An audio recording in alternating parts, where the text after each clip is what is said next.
504.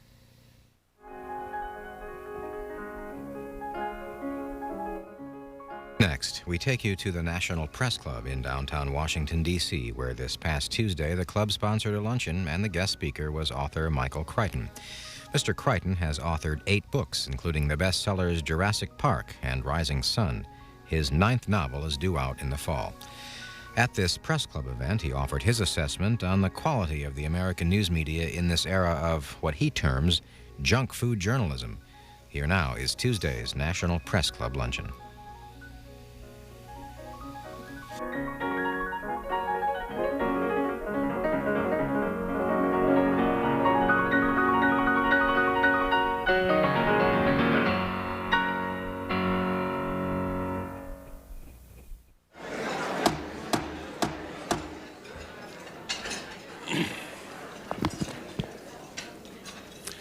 Good afternoon and welcome to the National Press Club. My name is Mick Rood and I'm a member of the Board of Governors of the club, and I am the editor of Biotech Daily, a King Publishing Group newsletter. I'd like to welcome club members and their guests in the audience today, as well as those of you who are listening to this program on National Public Radio or watching on C-SPAN. Before introducing our head table, I'd like to remind our members of upcoming speakers. On April 8th, Coretta Scott King will address the club on civil rights in America, 25 years after the release of the Kerner Commission report. On April 13th, Henry Cisneros, Secretary of the Department of Housing and Urban Development, will discuss the Clinton administration's agenda for urban housing. And on April 23rd, David Mixner, a gay rights advocate, will discuss gays as a political force in the 1990s. Audio and videotapes of Press Club luncheons are available through the National Press Club Library or by calling 1-800-952-TAPE. Also, at our next Authors Wrap session on April 20th, Admiral William J. Crowe, former chairman of the Joint Chiefs of Staff, will answer questions about his new book, The Line of Fire. If you here have any questions for our speaker, please write them on the cards provided at your table and pass them up to me. I'll answer as many as I possibly can. I'd now like to introduce our head table guests and ask them to stand briefly while their names are called. Please withhold your applause until I'm through reading all the names. From your right, Allison Kennedy, senior producer, the McLaughlin Group. Rich Thomas, Newsweek magazine. Tom Bersidis, Washington bureau chief, Cleveland Plain Dealer.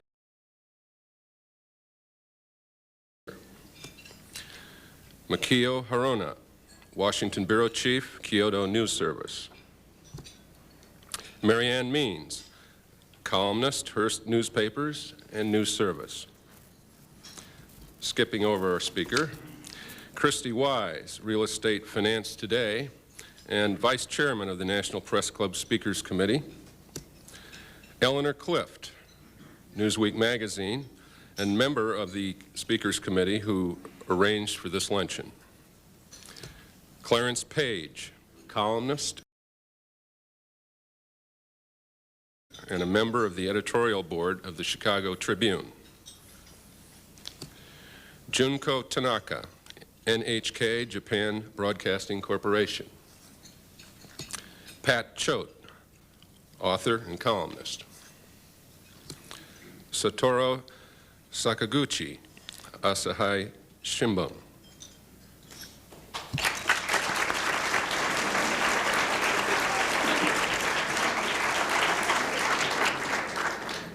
When we first started dickering with Dr. Crichton about speaking here last year, and right up until about 2 or 3 weeks ago, we thought he would talk about genetic engineering gone awry. Then we heard that sexual harassment was the topic. Then again we were told that Japanese-U.S. relations and the media's role would be the subject. Clearly, this is a man of narrow interests. Our guest today is one of those lucky individuals who knew from an early age exactly what he wanted to do with his life. He wanted to be a writer. When he received grades of C and C+ on his English papers at Harvard, he decided it was Harvard, and not him, that was in error. So he conducted a little experiment. For the next assignment, a paper on Gulliver's Travels, he retyped an essay by George Orwell and submitted it as his own. Now, obviously, if caught, he would have been expelled for plagiarism. But Michael Crichton, at age 18, was so convinced that the instructor was wrong about writing styles, and poorly read as well, that he went ahead and took the chance. George Orwell got a B- at Harvard. The experience that prompted Michael Crichton to switch out of the English department and study anthropology. He kept writing and eventually put himself through Harvard Medical School by turning out paperback novels under this pseudonym on the weekends. He wrote a spy thriller in 9 days, and his acclaimed work, The Andromeda Strain, was sold to the movies for a lot of money when he was in his last year of medical school. That very public success made it respectable for Crichton to quit medicine, a decision he had earlier likened to quitting the Supreme Court to become a bail bondsman. By the time Michael was 30, he thought he had run out of goals. He had a medical degree. He'd published 2 best-selling novels. He'd made a movie. He'd climbed the Great Pyramid. Other than a premature midlife crisis, what was left? Plenty, it turns out. 2 of Michael Crichton's 9 novels, Rising Sun and Jurassic Park, are bestsellers. Each will be in the movie theaters later this year. Steven Spielberg is bringing to life the dinosaurs of Jurassic Park through special effects, including a lizard-like Tyrannosaurus Rex, the size of this ballroom. It promises to be the summer movie. The movie version of Rising Sun is likely to stir criticism for Crichton. Movie critics and editorial writers have assailed the book's central thesis that the Japanese government is methodically expanding its domination of American industry. Crichton wrote Rising Sun as a wake-up call for Americans, but was disturbed when critics saw it as a racist attack on Japanese. He will address the media's role in the controversy in his talk today, last I heard. Crichton has been called the father of the techno-thriller. His next novel, his 9th, is due out in the fall. It is based on the issue of sexual harassment. Let's give the very versatile and very prolific Michael Crichton a warm press club welcome.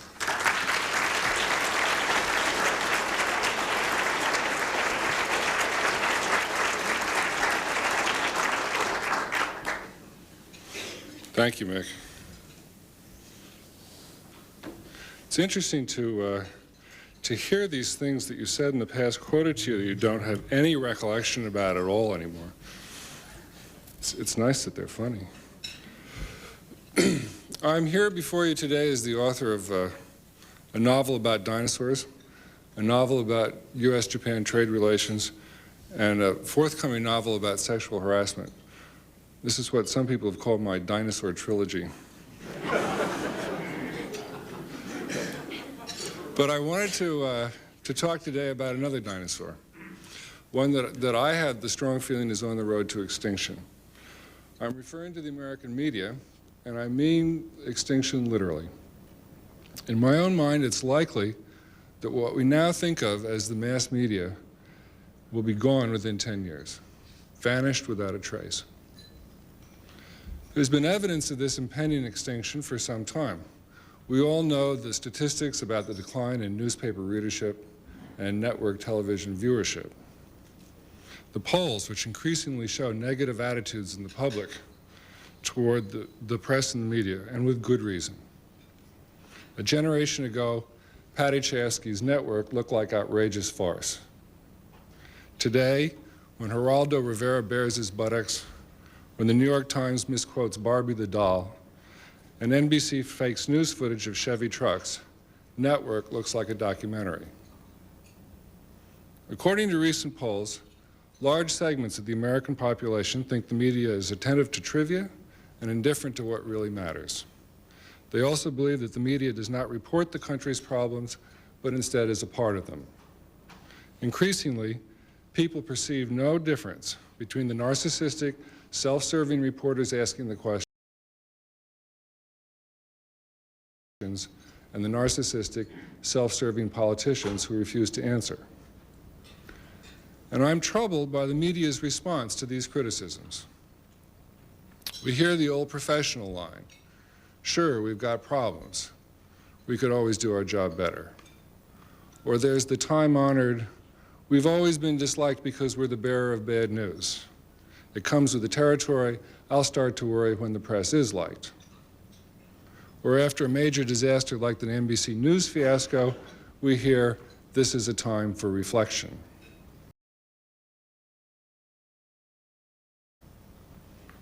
These responses suggest to me that the media just doesn't get it, doesn't understand why the consumers are now unhappy with their wares. It reminds me a lot of the story of the man who decided to kill his wife by having a lot of sex with her. Pretty soon you see this beaming, healthy, robust woman, followed by a wizened little guy with a cane, who turns to a friend and says, she doesn't know it yet, but she's only got 2 weeks to live.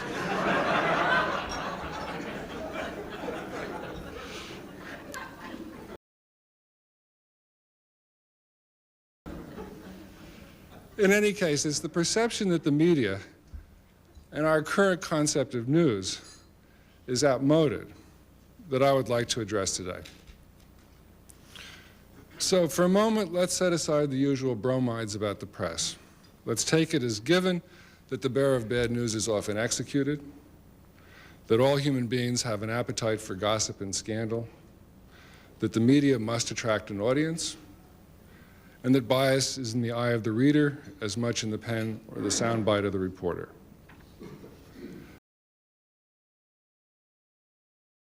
And let's talk instead about quality. The media are an industry and their product is information. Along with many other American industries, the American media produce a product of very poor quality. Its information is not reliable, it has too much chrome and glitz, its doors rattle, it breaks down almost immediately, and it's sold without a warranty. It's flashy, but it's basically junk. So people have begun to stop buying it. Poor product quality results in part from the American educational system, which now graduates workers too poorly educated to generate high-quality information. In part, it's a problem of nearsighted management that encourages profits at the expense of quality. In part, it's a failure to respond to changing technology. And in large part, it's a failure to recognize the changing needs of the audience. In recent decades, many American companies have undergone the painful, wrenching changes that restructuring produces in order to create high-quality products. We all know what this requires: flattening the corporate hierarchy, moving critical information from the bottom up instead of the top down, empowering workers, changing the system, not just the focus of the corporation, and relentlessly driving toward a quality product. Because improved quality demands a change in the corporate culture, a radical change. Generally speaking, the American media has remained aloof from this process. There have been some positive innovations in recent years, like CNN and C-SPAN. But the news on television and in newspapers is generally perceived as less accurate, less objective, less informed than it was a decade ago. Because instead of focusing on quality, the media have tried to be lively or engaging, selling the sizzle, not the steak, the talk show host, not the guest, the format, not the subject. And in doing so, I would argue it has abandoned its audience. Who will be the GM or IBM of the 90s? The next great institution in America to find itself obsolete and outmoded while obstinately refusing to change? I suspect one answer would be the New York Times and the commercial networks. Other institutions have been pushed to improve their quality. Ford now makes a better car than it has at any time in my life, and we can thank Toyota and Nissan for that. But who will push the New York Times? The answer, I think, is technology. The media has always been driven by technology, and it's surprising how many of its attitudes and even terminology are very old. Stereotype and cliché are 18th century printers' terms referring to metal type. The inverted pyramid story structure is a response to the then newly invented telegraph. Reporters were not sure they could get the whole story in before the telegraph broke down, and so they began to send the most important information first. The first image broadcast on television was a dollar sign, setting the tone for the future of that medium. But the modern thrust of technology, I would argue, is radically different because it is changing the very concept of information in our society. Information today is vitally important. We live by it. We are an information society. For the first time in our history, by the year 2000, 50% of all American jobs will require at least 1 year of college. In this environment, news isn't entertainment. It's a necessity. We need it, and we need it to be of high quality, comprehensive and factually accurate. More and more, people understand that they pay for information. Online databases charge by the minute. As the link between payment and information becomes more explicit, consumers will naturally want better information. They'll demand it, and they'll be willing to pay for it. There is going to be, I would argue there already is, a market for extremely high-quality information, what quality experts would call Six Sigma information. A sigma, just as an aside, a sigma is a standard deviation, and the trendsetter for benchmarking American quality has always been, list 10 years or so, Motorola. And Motorola, until about '89, was talking about 3 sigma quality, which is 99.7% or 3 bad parts in 1,000. Motorola then made the jump to 6 sigma, which is 3 bad parts in 1,000,000. It's a quantum jump, virtually unknown in American business, although the Japanese have been doing it for years. All I'm trying to say here is that this kind of rigorous approach to what's being made and how we're doing has never been applied to the media.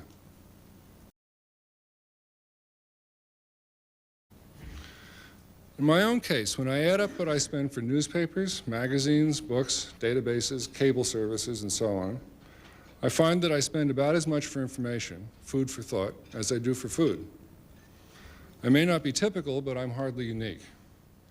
And I don't pay all this money because I think I'm getting good information. I pay to find out what Ken Kesey used to call the current fantasy, what is being written and brooded about.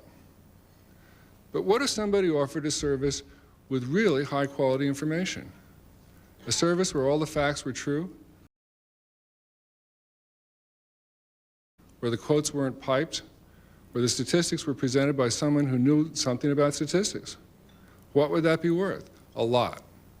Because good information has value. The notion that news is filler between the ads is an outdated idea. There's a second and related trend here. I want direct access to the information that interests me, and increasingly I expect to get it. This is a long-standing trend in many technologies. When I was a kid, telephones had no dials. If you wanted to place a call, you picked it up and talked to an operator who placed the call for you. Now, if you've ever had the experience of being in a situation where someone else has to place your calls, you realize how exasperating and frustrating that is. We can all do it faster and better ourselves. Today's media equivalent of the old telephone operator is Dan Rather, or the front page editor, or the reporter who prunes the facts in order to be lively and vivid. Increasingly, I want to remove those filters, and in some cases I already can. When I read that Ross Perot appeared before a congressional committee, I am no longer solely dependent on the lively and vivid account in the New York Times, which talks about Perot's folksy homilies and Frank Capra, and gives a lot of other flashy chrome trim that I'm not interested in. I can turn on C-SPAN and watch the hearing myself. In the process, I can also see how accurate the New York Times account was, and that's likely to change my perception of the New York Times, as indeed it has. Because it does seem that the New York Times has a problem with Ross Perot. It reminds me of the story about Hearst, who remarked upon seeing an adversary in the street, "I don't know why he hates me. I never did him a favor."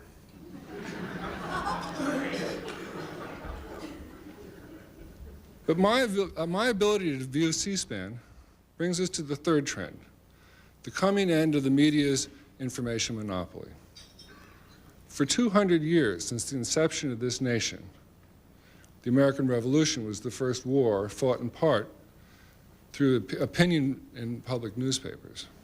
And Benjamin Franklin was the first media-savvy lobbyist to employ techniques of disinformation. For 200 years, the media has been able to behave in a basically monopolistic way. The media has treated information the way John D. Rockefeller treated oil, as a commodity in which the distribution network, rather than product quality, was of primary importance. But once people can get the raw information themselves, that monopoly ends. And that means big changes soon. Once Al Gore gets the fiber optic highways in place and the information capacity of this country is where it ought to be, where it should have been several years ago, then I will be able, for example, to view any public meeting of Congress on tape. And I will have artificial intelligence agents roaming the databases, downloading stuff I'm interested in, and assembling for me a front page or a nightly news show that addresses my interests. I'll have the 12 top stories that I want, I'll have short summaries available, and I can double-click for more detail. How will Peter Jennings or McNeil Lehrer or a newspaper compete with that? So the media institutions will have to change. And of course, I still don't know what I don't know, which means broad-based overviews or interpretive sources will have value. But only if these sources engage in genuinely high-quality interpretive work or genuinely high-quality investigative work. At the moment, neither occurs very often. On the contrary, superficiality is the norm, and everybody in the world knows it. When Barry Lopez went to a remote Eskimo village in 1986, one of the residents asked him how long he was staying. Before he could answer, another Eskimo jumped in and said, "One day, newspaper story. 2 days, magazine story. 5 days, book."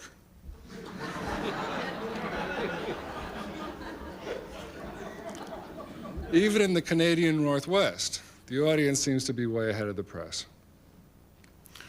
Moving closer to home, let's consider some questions that journalists have recently asked public figures. I invite you to guess the answers. Mr. Cantor, are you a protectionist? No. Mr. Christopher, do you think your Mideast trip was a waste of time? No. Mr. Aspen,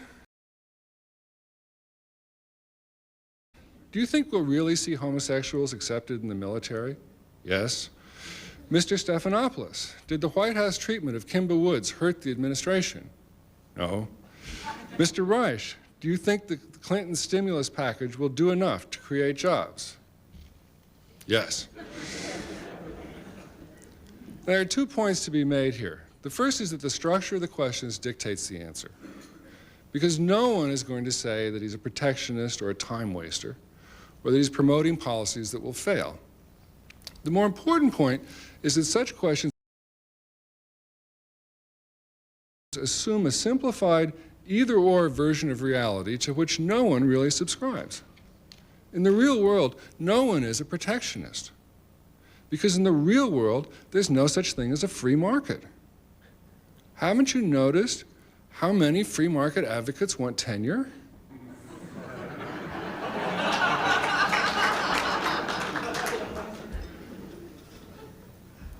So what we really want to know from Mr. Cantor is not some general characterization of his approach, because that characterization is too simplistic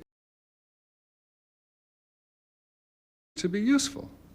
What we want to know is his thinking on specific trade issues.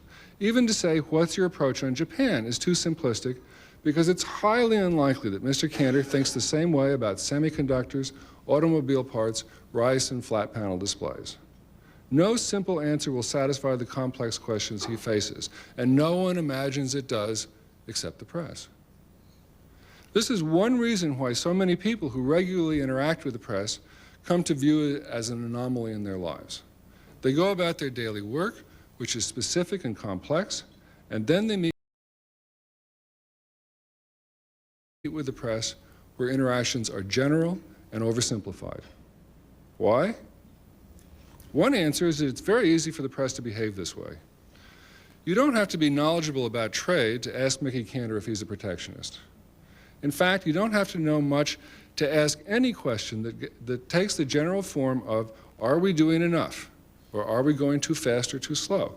Or is it fair? Or is it really the best way to go about it? I would argue this whole journalistic procedure is a way to conceal institutional incompetence. Consider the following. I don't know very much about the military and I don't follow it. Someone says to me, okay, Crichton, you're doing an interview with Les Aspin. You have 2 hours to prepare. What am I going to ask? Well, let's see. I know he's been in the hospital for some reason. I'll inquire about his health, but I don't want to be obvious, so I'll frame it as a national security issue. Are you fit to do the job? And let's see. Oh, I'll ask him about base closings. Are there too many? Is it happening too fast? Is the process fair? Then I'll ask him about defense conversion. Are we doing enough for unemployed engineers? Is it happening too slow? Is the process fair? And let's see. Waste and procurements. Wasn't there a $600 toilet seat? I know it was a few years ago, but it's always good for a few minutes. Then the Soviet Union. Should we be downsizing so fast with all the uncertainty in the world? Then I'll ask him about gays in the military. Was Clinton's approach wise? Is this really the best way to go about it? And that should do it. Unfortunately, that is the standard Les Aspin interview. But my point is, I don't know anything about the military. I managed to do this interview because the questions are structured very generally. This generality creates a fundamental asymmetry between subject and journalist, and ultimately between journalist and audience. Les Aspin has to know much more detail. He has to address very specific pressures to carry out his job. But I can frame very general questions and get away with doing mine. How do I justify my position? Well, I can tell myself that I'm too busy to do better because the news rushes onward. But that's not really satisfactory. Better to say the American people don't want details. They just want the basics. In other words, I can blame my own shoddy behavior on the audience. And if I hear the audience criticizing me, I can say I'm being blamed as the bearer of bad news, instead of what is really going on, which is that my customers are telling me that my product is poorly researched and often either uninteresting or irrelevant. It's junk food journalism, empty calories. The media's tendency to be general instead of specific has many unhappy consequences. It is inherently superficial. It's also inherently speculative, because it focuses on attitudes, what a person thinks, and not on what they do. But what a person thinks is far less important than what they do, particularly because the two are very often contradictory. And the tendency to characterize a person's beliefs instead of focusing on their actions is one of the true abuses of the power of the media. Look how quickly Kimba Woods was transformed from respected jurist to Playboy bunny. Just as I went from normal author to racist Japan basher. In my case, what was striking was how many journalists applied the Japan bashing label without appearing to have read my book. The hazards of this practice became clear in a few months when the Columbia Journalism Review reported last December that the term Japan bashing was invented by an American public relations flack at the Japan Economic Institute, which is an organization run by the Japanese Foreign Ministry. The term was promoted as a way to stifle debate, including legitimate debate, on relations with Japan. The man who coined the phrase said, "Anyone who uses that term is my intellectual dupe." Worse still, characterization lies at the heart of the impulse to polarize every issue, what we might call the crossfire syndrome. We're all assumed these days to reside at one extreme of the opinion spectrum or the other. We are pro-abortion or anti-abortion, nothing in between. We are free traders or protectionists, nothing in between. We are pro-private sector or pro-big government. We are feminists or chauvinists. But in the real world, few of us hold these extreme views. There is instead a spectrum of opinion. The extreme positions of the crossfire syndrome require extreme simplification, which often leads to framing the debate in terms which ignore the real issues. For example, when I watch Crossfire or Nightline or McNeil Lehrer, I often think, wait a minute, the real issue isn't term limits, it's campaign finance reform. The real issue isn't whether a gasoline tax is regressive, it's national security, whether we'd prefer to go back to war in the Gulf instead of reducing oil consumption by taxing it more heavily as every other nation does. The real issue isn't whether the U.S. should have an industrial policy, it's whether the one that we have, because no policy is a policy, whether that policy serves us well. The issue isn't whether Mickey Cantor is a protectionist, it's how the U.S. should respond to its foreign competitors.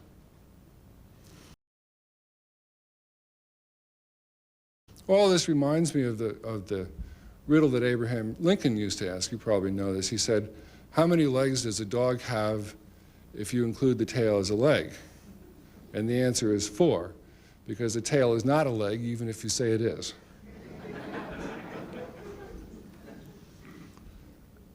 The polarization of issues has contributed greatly to our national paralysis, because it posits false choices which stifle the kind of a debate that's essential for change to occur. It's ironic that this should happen at a time of great social upheaval in our country, when we need more than ever to be able to experiment with different viewpoints. But in the media world, a previously established idea, like an incumbent politician, enjoys a tremendous advantage over any challenger. Hence, the familiar ideas continue to be repeated long past their demonstrated validity. More than 2 decades after right-brain, left-brain thinking was discredited in scientific circles, those metaphors are still casually repeated in the media. After 30 years of government efforts to banish racism, persistent racial inequality suggests the need for fresh perspectives. Those perspectives are rarely heard. And more than 3 decades after the women's movement began amid media ridicule, the men's movement finds itself ridiculed in exactly the same way, often by leading feminists who appear to have learned little from their own ordeals. This leads me to the final consequence of generalization. It characterizes our opponents as well as the issues. There has been a great decline in civility in this country. We have lost the perception that reasonable persons of goodwill may hold opposing views. Simultaneously, we have lost the ability to address reasoned arguments, to forsake ad hominem characterization, and instead address another person's views, which is a tragedy, because debate is interesting. It's a form of exploration. But personal attack is merely unpleasant and intimidating. Paradoxically, this decline in civility and good humor, which the press apparently appears to believe is necessary to get the story, reduces the intensity of our national discourse. Watching British parliamentary debates, I noticed that the tradition of saying the right honorable gentleman or my distinguished friend before hurling an insult does something very interesting to the process. A civil tone actually permits more bluntness. So, my distinguished friends, I hope that this era of polarized junk food journalism will soon come to an end. For too long, the media has accepted the immortal advice of Yogi Berra, who said, when you come to a fork in the road, take it. But business as usual doesn't serve the audience anymore. And although technology will soon precipitate an enormous change in the media, we face a more immediate problem. A period of major social change in this country. We're going to need a sensitive, informed, and responsive media to accomplish those changes. And that's the way it is. Thank you very much.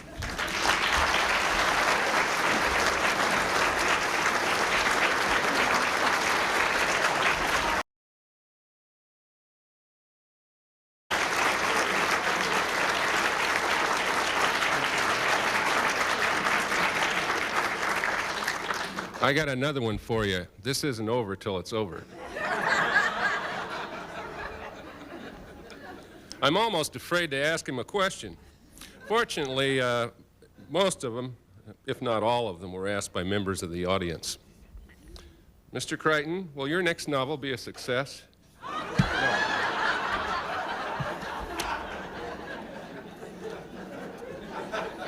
Seriously now.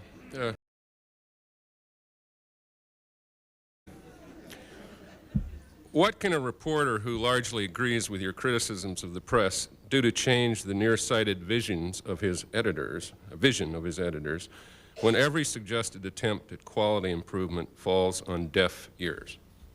We're asking advice. Yeah. Very, very tough problem. You know, W. Edwards Deming said that in general, 85% of quality problems are at the feet of management. Which is probably about right. I think that there are things that you can lobby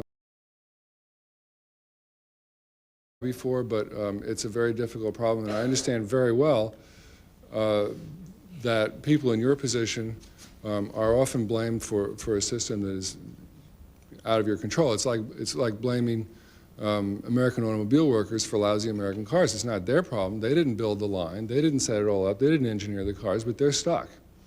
So I understand that. Can't help you.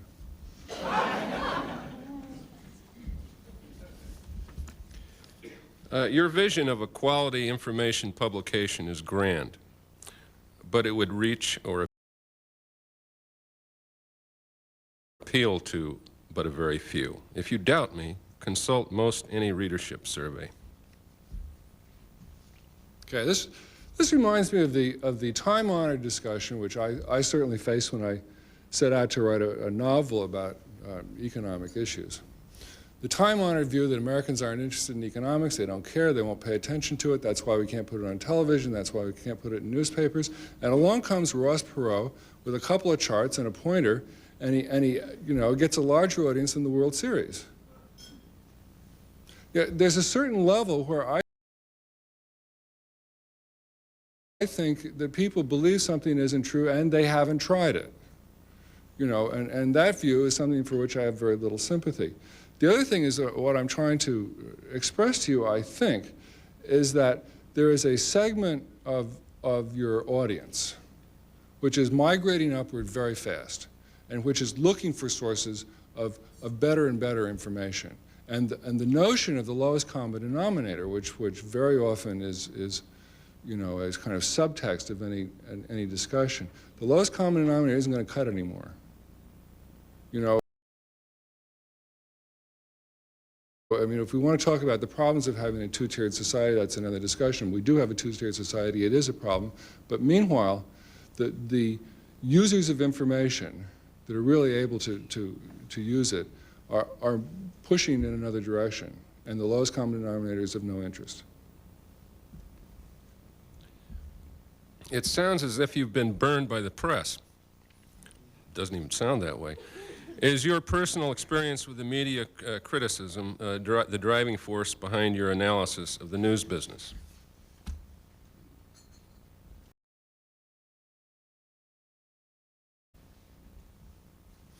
Well, yes and no. That's a good answer. You see, I have two experiences. One is that I alternate in my ordinary life between being the subject of your attentions and then going and doing in some form something very similar to the job that you do.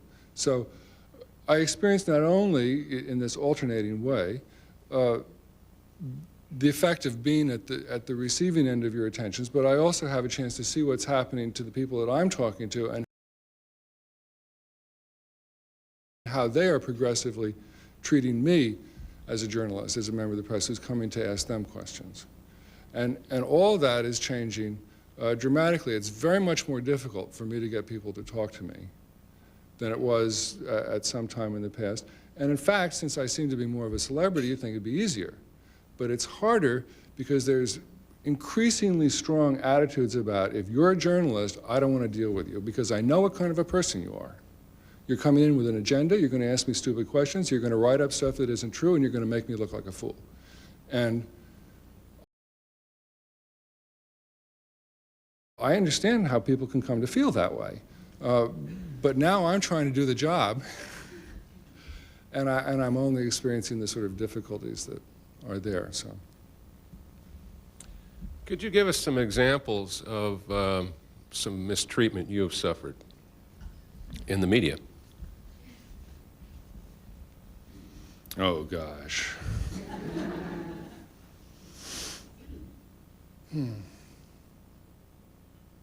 I guess the easiest way to talk about this is to say that at a certain point, there's a frightening thing that's going on now, which is that in some odd way, we are going back to a 19th century sense of reputation. You know, where one's reputation exists, it has value, it's important, and one fears for it to be damaged. And I am, for example, very aware that however successful my books are, and they are very successful, many more people will see the newspaper headlines than will ever read the books. Many more people will take the skimmed surface of what is said about me than will see those things. So that, for example, I have many Japanese friends who, although they read English, are not comfortable about it. And for a period of 6 months between the publication in the United States of Rising Sun and the Japanese translation, they were uneasy. You know, they were saying, you know, people are coming to me saying I shouldn't be your friend because you say all these terrible things about Japanese people. And you know, the Japanese restaurant where I eat lunch every day, one day the guy who owns it came over with a copy of the LA Times and said, "Is this you?" You know, I said, "Yes." It was. And I was one of the earliest consumers of translated copies of my own book because I had to send them to all these people so that they could see what it was all about. And they, of course, went, "Well, it's true."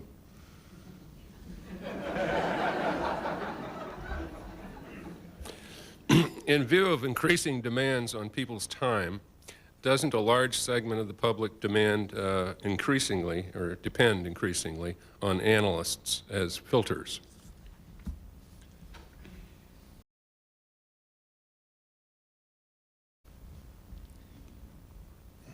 The whole notion,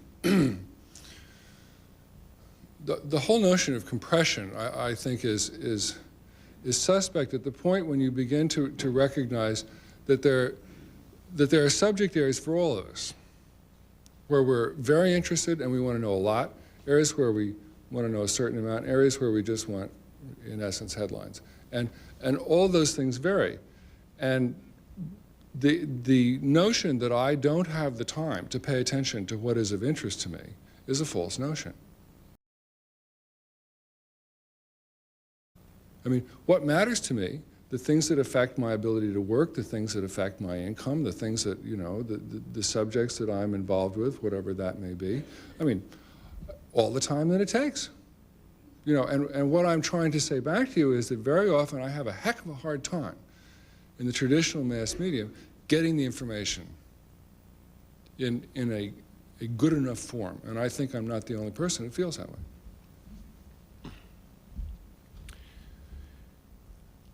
You are driving this old copy editor crazy.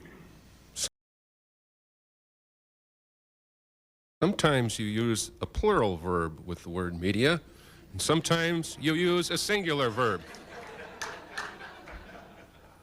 Which is it? Thank you very much. At a late point in writing this speech, I went through and made media plural throughout. But as I speak, what can I say? You know, you have to deal with transcripts. It's difficult. Fair enough. Aren't politicians, including the president, responsible for simplification and polarization of the public, various public debates on various issues? Yes and no. You know, I think that polarization is a trick that works for lots of people. It's a way of heightening attention. It's a way of exaggerating all kinds of things. It's a way of trying to get people to cross the line. But you know, in the real world, it's not always the Alamo. You know, I mean, life isn't like that, and in a tremendous number of social decisions that our country faces, we're unable to do it. You know, I mean, I am always struck by the notion that Catholic countries like France and Italy can come to a conclusion about abortion, whereas the United States cannot. You know, and I think at some point the reality that we have to face is what E.J. Downs says, that we're presented with extremes, whereas the truth is that the majority of Americans are all somewhere in the middle, you know, maybe in one direction or another, and yet we're not acknowledging that. We're not dealing with that. We're not making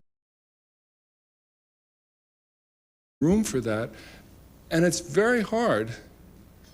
You know, if my choices are either to be entirely in favor of abortion without any limitation or any education at all, or entirely against abortion ever, no matter what the medical circumstances at all, then it's going to be hard for me to make a decision. I don't like either one. In your book, Rising Sun, I sometimes found awkward or unnecessary Japanese expressions, e.g., calling the junior person kohai. Did you write them on your own, or did you ask a native Japanese to translate? Did you realize there are many readers, both Americans and Japanese, who understand the Japanese language and possibly might be disturbed by it? Long question, I'll leave it here. Mm-hmm. Yeah, very interesting. I had actually 3 translators at the point where I realized that it was very difficult to get it clear, and I was advised at an early point that what we're talking about is that the 2 policemen in Rising Sun have what is called a senpai-kohai relationship, and the senior man, the senpai, refers to the junior man as kohai, which does not happen. I mean, he has that, but he would never be referred to that way in speech. I had a different problem, you know, which was that I'm writing a book for an American audience, and so I took this liberty. And I would say, by the way, that how I think about, this is the second book that I've done, which is addresses in some way another culture. I also did a book about Victorian England. And when the book was sent to the English publishers, they got very disturbed. You know, they said, well, it's just not right. And I think many Japanese have perceived that it's just not right. And I think that we can have a sense of that. I don't know if any of you have ever read Westerns that are written by British authors, you know, where the cowboys always end up saying things like, right you are, partner. And, you know, we have that distinct sense that it's just off, you know, maybe off a little bit, maybe off a lot. But it's clearly done by someone who is not a member of this culture, who isn't immersed in that and who doesn't have a true feel for it. What can I say? I'm not Japanese, I'm not British. One does the best one can. But in some way, it's kind of interesting, if you're knowledgeable, to see where the mistakes are. In your novel, Jurassic Park, you warn against dangerous genetic engineering. Did you consider yourself, or do you consider yourself, in the same camp as activist Jeremy Rifkin, who is currently campaigning against engineered tomatoes? Why or why not? Good extreme question. Well, at least I view Rifkin as an extreme person. I have a slightly different view of this because the problem with genetic engineering, as I mentioned in the book, is that unlike previous fundamental technologies in science, for example, atomic technology, it's very broad-based, it's very inexpensive. I mean, you're soon going to have little old ladies in tennis shoes in their backyards using genetic engineering techniques to grow roses. It's not a difficult thing at all. You can buy kits for it in the back of Science magazine. And this makes it very different from atomic technology, which really requires a government, you know, to be able to do it. You need that much money, you need to build huge plants. This is not something that you can do in your basement. Genetic engineering, for better or worse, is. It's being done all around the world for a tremendous number of companies and a tremendous number of reasons. And the notion of how to control it, it seems to me, therefore must address its nature. And unless we can start to have scientists themselves who are more thoughtful and who are forming peer groups and who are beginning to consider what directions this research ought to go in, and I would tell you that I've certainly had conversations with some people in genetic engineering who have told me that they have turned away from lines of research themselves and don't care any longer about the traditional notion that scientists have had, which is, I might as well do it because if I can think of it, so can someone else, and someone else will sooner or later do it, so why don't I do it? These people are taking a different view, which is that some lines of research are inherently too dangerous, and let's not.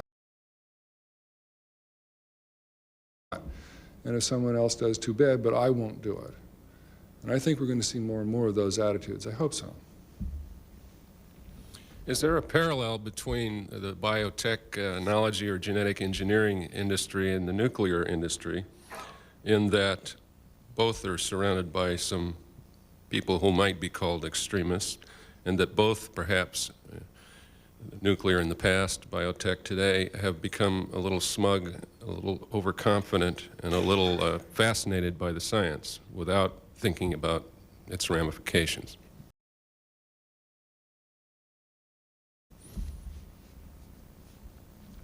Short answer is yes.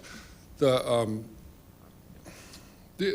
handling of fundamental technologies is a very difficult problem. One of the things that I wanted to do in Jurassic Park, or one of the themes that I wanted to play with, is that what we've seen over and over again, for example, in 3 Mile Island and in Chernobyl, it isn't that the engineers were too dumb to build in safety systems. They built them in, but the people turned them off. You know, now you have a different sort of problem if you say, well, we have a safety system,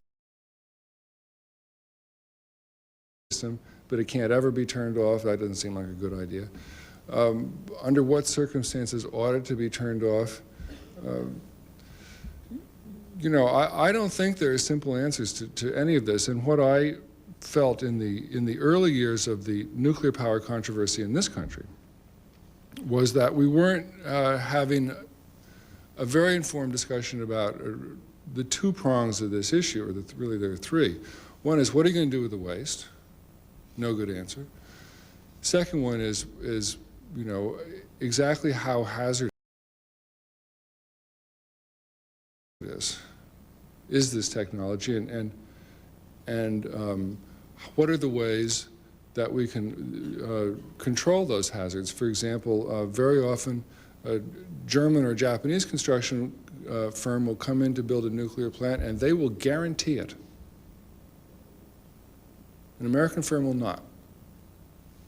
Okay, what are they doing that we're not doing? What is there to know about that? Third thing is, what are the alternatives? You know, I often said that in the decision not to use nuclear power in this country, which was around the time of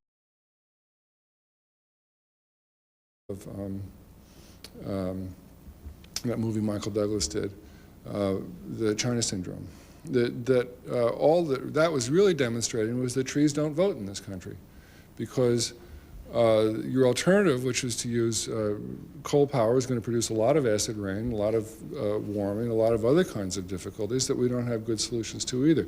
So instead of facing a problem which is really balanced between difficult alternatives, you know, we'd all like to have energy without any pollution. But in fact, there are problems with every source of energy. And I was recently reading an article about wind power where somebody was complaining about the visual pollution that comes from all these propellers on the hillsides.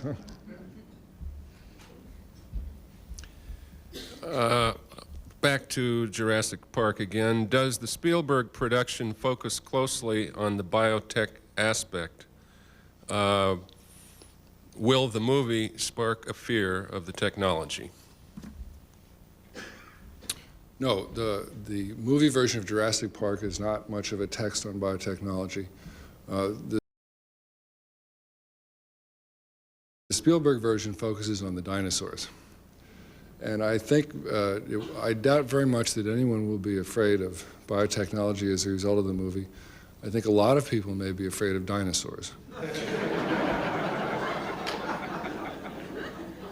To the extent that you have this fear, you're on your own.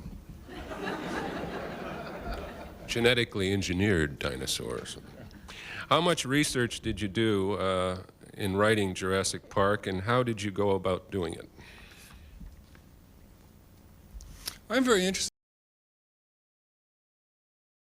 in the questions that I'm asked about research in general, because it seems to convey to me a sense that it's not clear exactly what I do. I'm often asked, for example, if I went to Costa Rica when I was working on Jurassic Park, because that's where it's set. The answer is no, and I don't know any reason why I should go.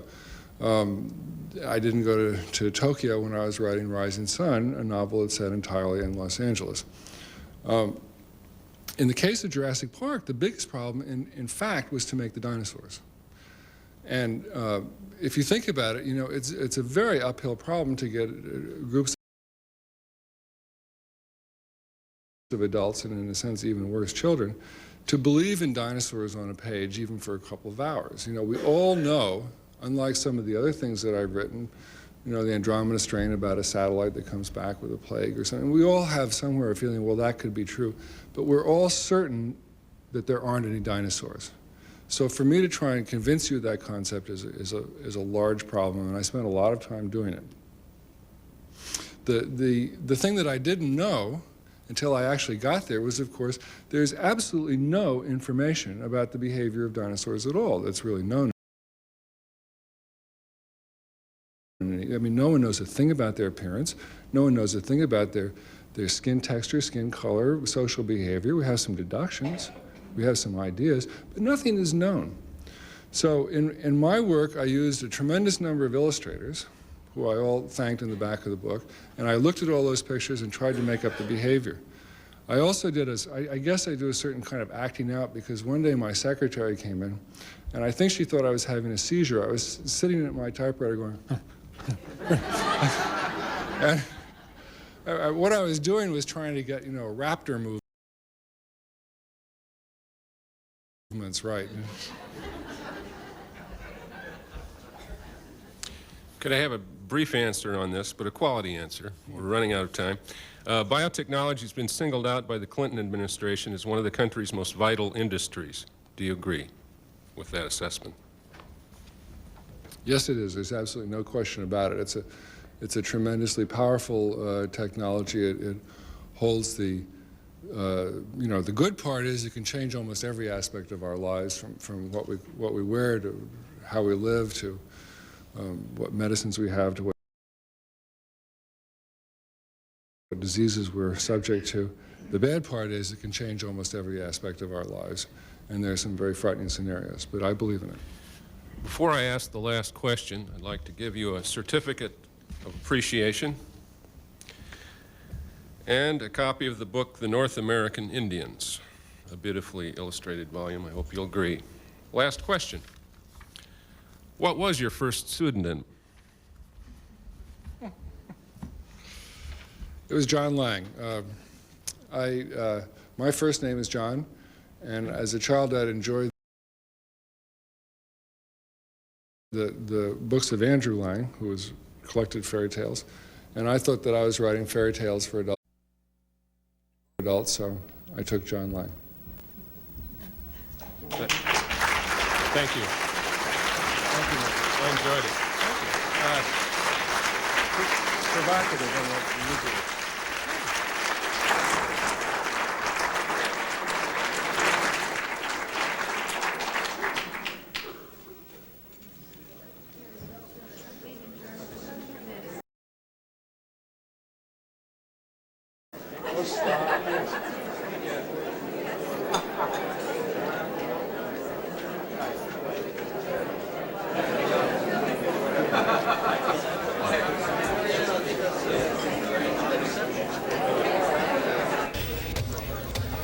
Egypt's President Hosni Mubarak met President Bill Clinton for the first time at the White House this past week.